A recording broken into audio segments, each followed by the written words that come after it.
नमस्कार दोस्तों, मैं एक बार फिर से स्वागत करती हूँ आप सभी को कार्तिक मास की हार्दिक शुभकामनाएं।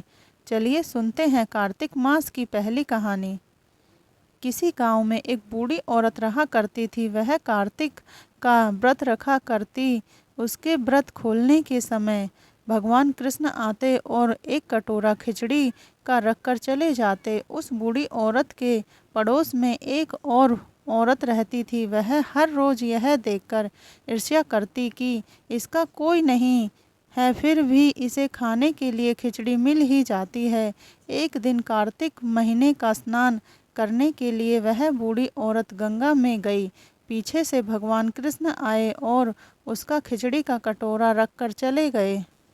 पड़ोसन ने जब खिचड़ी का कटोरा रखा देखा और देखा कि वह बूढ़ी औरत नहीं है, तब वह वो कटोरा उठाकर घर के पिछवाड़े फेंक आई। कार्तिक स्नान के बाद जब वो बूढ़ी औरत घर आई तो उसे खिचड़ी का कटोरा नहीं मिला और वो उस दिन भूखी ही रह गई।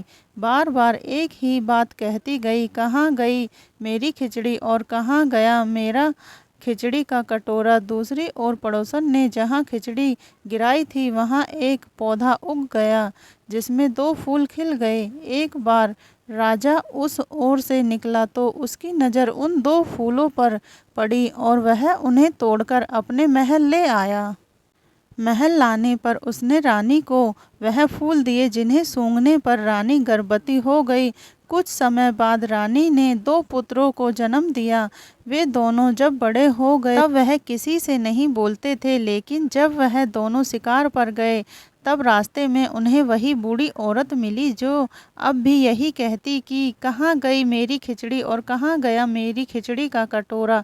बूढ़ी औरत की बात सुनकर वह दोनों बोले, हम हैं तेरी खिचड़ी और हम हैं तेरी बेला। हर बार जब भी वह शिकार पर जाते तो बूढ़ी औरत यही बात कहती और वह दोनों उसे यही उत्तर देते। एक बार राजा के कान में यह बात पड़ गई।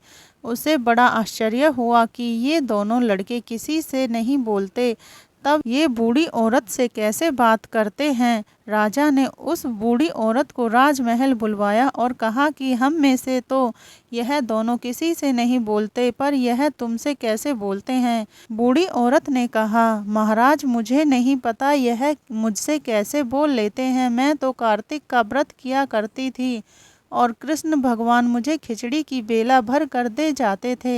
एक दिन मैं स्नान करके घर वापस आई तो वह खिचड़ी मुझे नहीं मिली। जब मैं कहने लगी कि कहाँ गई मेरी खिचड़ी और कहाँ गया मेरा बेला, तब इन दोनों लड़कों ने कहा कि तुम्हारी पड़ोसन ने तुम्हारी खिचड़ी फेंक दी थी। उसके 2 फूल बन गए और वह फूल तोड़कर राजा ले गया और रानी ने जब उन फूलों को सूंघा तो हम 2 लड़कों का जन्म हुआ। हमें भगवान ने तुम्हारे लिए ही भेजा है। यह सारी बात सुनकर राजा ने उस बूढ़ी औरत को महल में ही रहने को कहा। तब से वो बूढ़ी औरत उनके साथ महल में रहने लगी है। कार्तिक महाराज, जैसे आपने उस बूढ़ी औरत की बात सुनी वैसे ही आप व्रत करने वालों की भी सुनना। तो यह थी कार्तिक मास की पहली कहानी। आपको यह कहानी कैसी लगी कमेंट करके ज़रूर बताएं और वीडियो के लिए मेरे चैनल को सब्सक्राइब करना ना भूलें। धन्यवाद।